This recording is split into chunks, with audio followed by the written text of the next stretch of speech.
This is the only opening you need to beat anyone under 2000 elo. It starts with the move d4. We want to play actively as white, and this opening allows you to play for the checkmate. Yet, it's incredibly universal. There is just a few move orders that you need to remember here. So here, black makes a choice, whether they play d5 or some sort of moves like this, or they play g6. Against g6, this is the only exception, where we are going to play g3 and place the bishop there. Against everything else, this bishop goes to d3 or b5 on this diagonal. And we want to give a checkmate thanks to the Colli-Zukertort system. I have an entire playlist on this opening. You can take a look later so that you are prepared against all possible lines, and even an entire opening course so that you can dive 1000 times deeper and build an entire lifetime opening repertoire both for white and black. The link is in the description. So we play e3. We are not afraid to just close our bishop because it's going to be great on b2 and this one on d3, and once they castle, we are just going to checkmate them. As simple as that. And if you think, well, but you can stay in the center with the king or castle alongside, that's not gonna work. Then we are gonna go ahead and destroy you over there. It's even simpler. In fact, all of the strong players castle this way. This opening is not mainstream, so already our opponent struggles like what to do. There are so many different options, and he has so little experience. That is why I like it so much. Yet, once you understand the key ideas, you watch more videos, you take a course on this exact opening, you just crush anyone as you have experience and understand what to do. For example, after bishop g4, a lot of players do that. Just play knight b to d2, you defend the second knight, and you're ready for the move h3. Then, again, of course, you take into account whatever your opponent is doing, and then try to execute your plan, and at the same time stop your opponent's plan. That is the essential goal in chess, right? So here we play h3. If they take, we are happy to take it back. We are going to have a pair of bishops, everything is great. So normally they go back. We play against almost 2000 elo rated player, very strong one. So if we can beat him, then you're ready to crush anyone under 2000 elo. Bishop h5. Now we can go ahead and play g4 and go with our plan of knight e5. Yeah, let's go for it. We are not afraid of opening up our king side because the center is closed. So our opponents would not be able to create anything dangerous for our king.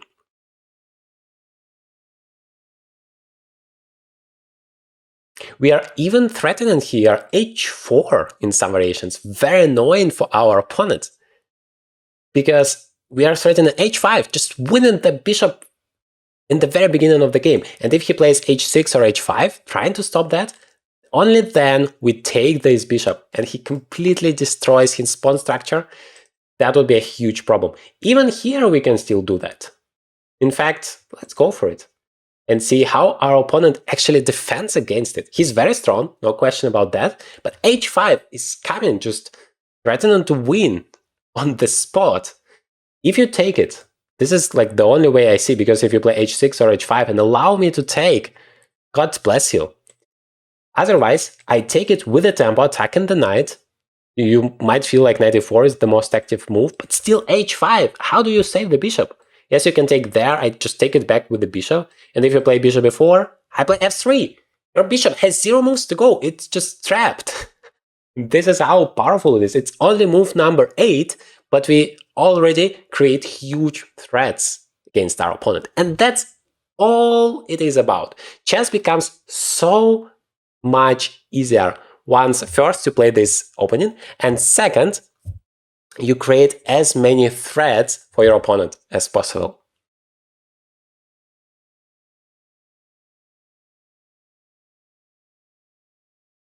He has to spend so much time from the very beginning. That puts pressure. And second, well, chances are he's not gonna solve those problems. So the more active you play, the bigger your chances. The number one mistake people under 2000 elo are making, and they struggle so much because of it, they cannot actually progress, is because they're too passive. They are not going forward. They are not creating those threats for the opponent. Yeah, I guess my opponent realized that there is nothing he can do. Because I can play h5 now. Yes, you can take it, but I take and I just win a piece. Yes, you get 2 pawns, but that's not enough. And bishop e4, still f3. Maybe he tries, I don't know, to create some threats against my king, but I'm pretty sure I'm gonna be able to handle it. There was an alternative, actually, now that I think about it. I could have taken on d7 and then played the move h5. And if he plays bishop e4, I still can think about it. But the drawback is that he's gonna get to g3 with his bishop, you know, checks. Might be scared about your king. It's all about the threats. If your opponent is able to create dangerous threats, then yes, you should be scared of it and you should look for the most active way to deal with it.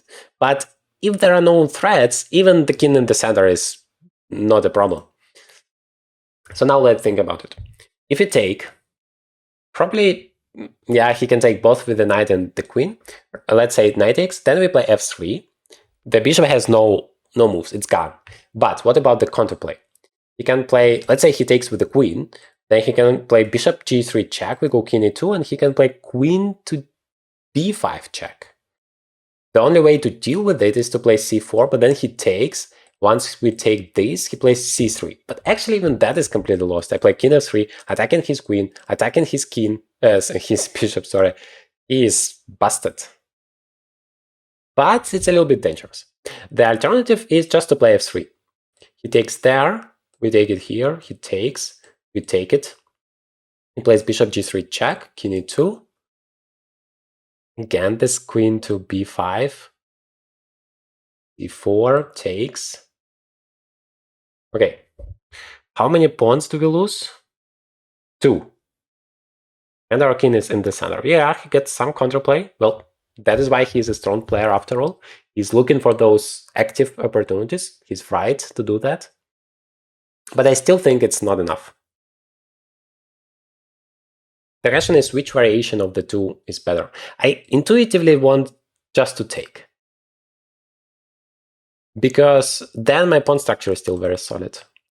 So queen takes, f3, bishop g3 check, king to e2. Now from the bishop, no problem. If he takes, I just take it back. So queen to b5. Then I play c4, and the bishop still has nothing to do, and the queen is hanging, so he has to take. Then, actually I can even take with the knight. Yes, I go for it. Knight takes, and then f3. He can take with the knight as well, but queen h4 is never possible. Ah, wait! This is what I blundered. My rook is hanging. What? Is it like a moment of mutual blindness? Don't do that. I just automatically, this is a mistake, by the way, so many players are making, and me included. You see, I'm not perfect by any means. Somehow, when I was calculating here, I automatically assumed he has to go backwards. I completely forgot that my rook is actually hanging there. And if he would have taken that, I think I still have quite a good position, but I'm in exchange down. That definitely was the best chance. But he kind of trusted me. And that is what you shouldn't do in your games. Very, very fascinating example. I'm okay with making mistakes as long as it's something useful for you. You never automatically make a move in chat. It's not checkers. You're not obliged to take it back. You can think, what are my most active options? Checks, captures, and threats. And if you are thinking about captures, you always start with the biggest one, queen, rook, and only then bishop and knight. And of course, rook was much better to take. Anyway, now I have this move f3. And the knight is trapped. The bishop is trapped. Obviously, considering the fact that the rook is hanging, instead of taking, I should have just played f3 immediately. And that's, I think, still gives me a very huge advantage. All right, let's see if he has enough counterplay. Maybe he blundered that I have c4 move in the end, because otherwise he would just checkmate me. And I hope I didn't blunder anything. That would be quite a pity. But I do think now it works.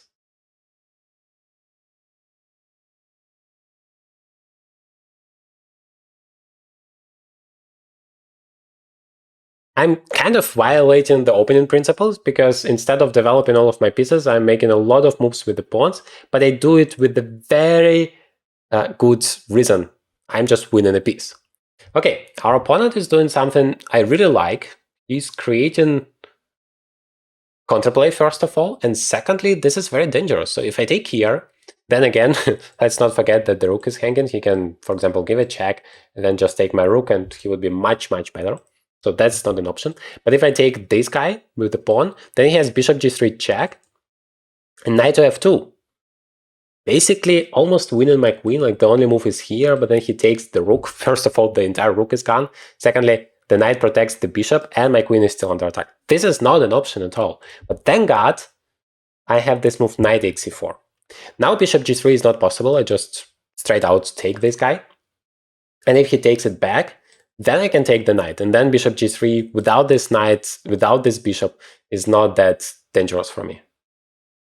Hopefully. Knight takes c3 instead. Okay, well, I don't like this move at all. I wanted to say he's giving up the piece, but he wants to get a lot of pawns for it. But now I notice it's even better than that. I can simply take the bishop on d6 because it's a check. This is how important it is. And thank God I'm not making the same mistake as my opponent. I'm not automatically taken back. Instead, I think about the most active opportunities. Even if your queen is hanging and you can give a check, that's much more active. My opponent resigns here, but what if your opponent does not lose a piece like that? We play against a very strong opponent. We still play the move d4, and then we go to knight to f3, and he plays e6. That's what most of the players are gonna play against you. And this is how this powerful opening works. We can start with bishop d3. c4 is not a big deal, but if we want to avoid it and just stick to our main plan, we go for b3. 21, 50, very strong opponent. Let's see if this plan works, or that was just a coincidence that I managed to win the first game. So we place one bishop here, the second bishop there. That would be a foundation for our attack later on. I don't like the move h6. You don't want to make any unnecessary pawn moves in the opening. This is just a waste of time.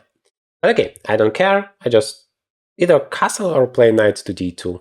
We can sometimes delay castling just because our king is out of the danger and we want to achieve everything that we want according to our plan. For example, we can spend this move on a3. I like this one because we just make sure this knight can never get to b4 and attack our bishop, because this bishop is crucial in delivering a checkmate. And now I can play knight b to d2. Notice that I have already developed every single one of my minor pieces. And yeah, let's just castle.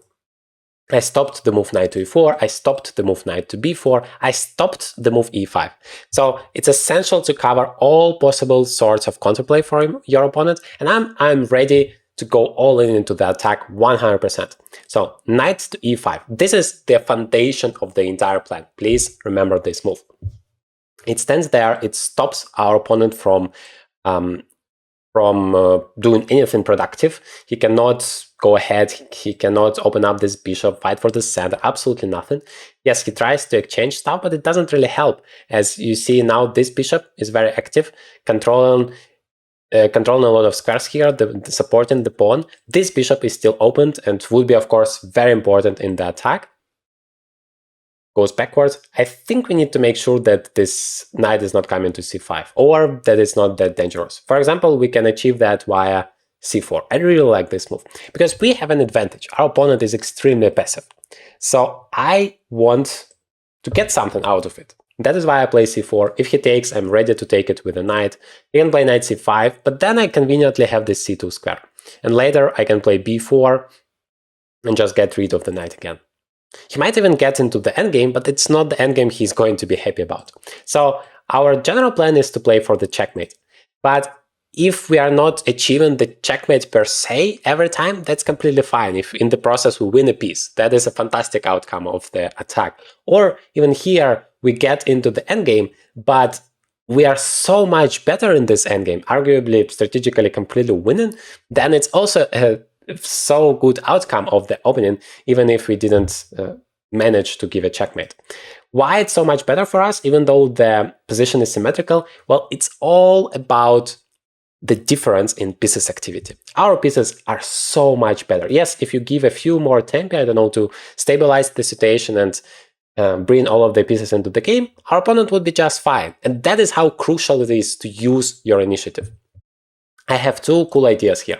First, we can play b4, as I previously mentioned, just kicking the knight away. If he takes, we are going to take it back where the knight is going. I don't see a single move going forward, and then he has to go backwards to an ugly square. We are going to continue with bishop e4. This knight is super beautiful.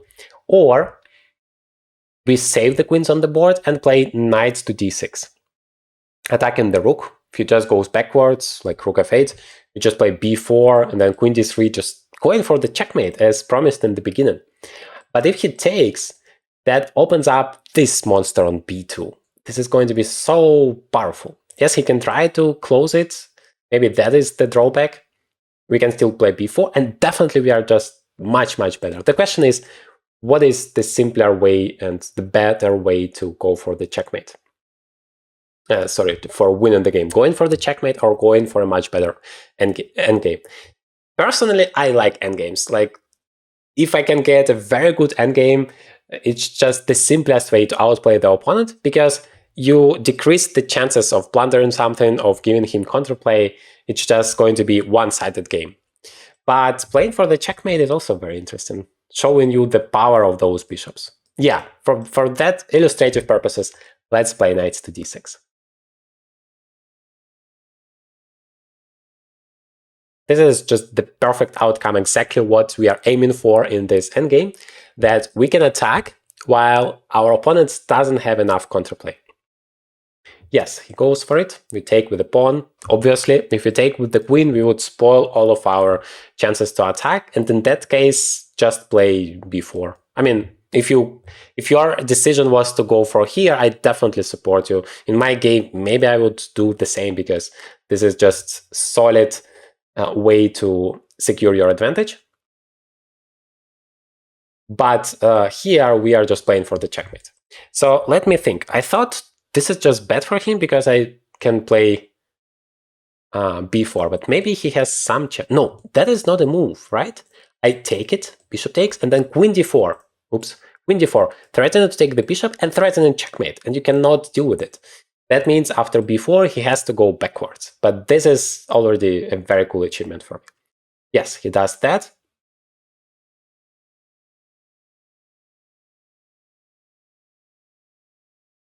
Although now that I think about it, maybe queen to g4 was better, as he wouldn't have knight f6. But no, he would have queen g5. All right. Now we can continue with the move queen to d3. That develops a new piece and at the same time create a threat, and not a small one. Checkmate in 2. Have to speed up a little bit maybe, because I have 5 minutes and we don't have any increment, but I provoked my opponents to play f5. This is already a huge step forward, as now he's gonna have a weakness. I'm not sure if I want him to if I want to stop bishop e4 or I want to allow it, because that creates another threat. Queen g3 is coming. Instead, I'm gonna just bring new pieces. Rook a1 is a perfect move as a continuation. Now this pawn is a huge weakness. Even like bishop b3 next might be just destroying him. Maybe he wants to play that, but I don't know. Whenever I see this bishop, that is why I wanted to play it, to show the beauty of it and to illustrate the ideas of the opening more. This is just such a monster. But it's never too late to spoil a game. Even such a huge position, if you're not careful with your opponent's threats, you're just losing. Here, it's checkmate in one threat. If we ignore it, we are busted. Thank God we can simply play f3. That would block that bishop. There are no threats. Bishop cannot take it here. The queen protects it. And now no ideas for him. Whereas we just continue our stuff. I think bishop b3 is a big threat. If he plays bishop d5, we can still play bishop b3. Just exchange those guys. And how do you even defend that pawn? Do you play knight f8 backwards? What about that? I don't think that helps that much. Rook d8. What do we do? Probably just bishop b3. We want to exchange the active pieces from our opponent. We have achieved, like this bishop has achieved its goal. It's provoked our opponent to play f5. Otherwise, we would just checkmate him. And so now the bishop is not that great, but if we exchange that guy, then all of those pieces remain huge weaknesses. And it's so great that we are left with the dark squares bishop, because he has a lot of weaknesses on the dark squares too, and the bishop is perfect to use that to our advantage. Even though I'm not like winning immediately, but I enjoy this position so much as it feels like a positional masterpiece. I am strategically completely winning. Yet, of course, it's not that simple. You still need to tactically prove that you can outplay your opponent. If you don't know what to do in chess, try to find the worst placed piece and improve it. My rook on a1 is the only one not participating in the game whatsoever. So I have a beautiful way to improve it. The open file, rooks always love open files, and it's coming to c7. The 7th rank is always the best for your rook to penetrate, as there is always something to find, something interesting to find yourself. For example, this knight would be hanging. If the knight goes away, the g7 pawn would be hanging. Okay, he tries to escape the pin over here, but what about rook c7? I mean, this is a dream to have a rook like that. Okay, rook d8, trying to defend it. In fact, even queen a4 is very interesting now. Just attacking the knight. Yeah, maybe you still have knight f6, right? And then I cannot take there. So I think I can just take it for now. Now it's a moment where my strategic advantage converts into positional one, into a material one, as I'm simply winning a pawn. Yes, he plays e5 and probably feels happy about that, but in fact this pawn is still very weak. The bishop is targeted, it is attacking here, so that is something I want to address. I don't want to just lose the pawn like that. Queen to d5 feels to be very dangerous, but knight f6 is a move that I have to check. That blocks the attack from the queen, and that is why he cannot win the pawn anymore. I don't know, queen a4 is still good, because if he takes here, I have rook d1, and I'm just winning the knight. He doesn't have any checks. And if after queen a4 he just goes away, then this pawn is hanging. Yeah, queen a4 now feels very strong. Notice that with every move I try to create threats for my opponent, so that he doesn't have any time, any opportunity to do something active on his own. He can play queen to e6, I wanted to say, but then we can go forward. And here, I think he didn't think enough about my threats, about his opponent's threats. Maybe knight c5 is what he's going for, creating a counter threat, like attacking here, attacking there. But I think in the end of the day... wait, maybe it's not that simple. I thought I'd take there, he takes here, I take his rook, and in the end of the day I take his knight. But he has rook d1 check, king f2, rook d2 check, and he's winning my bishop. Wow, that's powerful. And in the end of the day, everything would be equal, so that wouldn't be a good option. But I think instead of taking his knight, so again, knight c5, I take over here, he takes my queen, I take his rook, I can just take the pawn on e5. That way I save my bishop, I win a pawn, and I threaten to take on g7. And I still threaten to take the knight, so that is completely winning the game. And that is no coincidence. If you play strategically if you're much better than your opponent, if all of your pieces are more active, this is no wonder that the tactics are going to work your way. And this is exactly the best strategy to win in chess. Okay, instead of knight c5, he goes b5 with the same idea. Now if I take, he's going to win that. And if I'm going to go backwards, I also lose because of queen b6 check, winning the rook. But I can simply take it. And then the knight is hanging. In this way, I truly win a piece. I can even take with this rook. Again, not only a capture, but a threat at the same time. That is even better. Basically forcing him to exchange the rooks. Once you have extra material, you want to exchange as many pieces as possible. Takes. Now he cannot play e4 because of rook g7. And otherwise, I don't know, I can even go ahead with this pawn. Once you have a passer, try to use that to your advantage. Move it forward. Just make sure you don't lose it immediately. And then even if you don't promote, you just deflect your opponent. So his rook cannot be active over here. He has to deal with the pawn.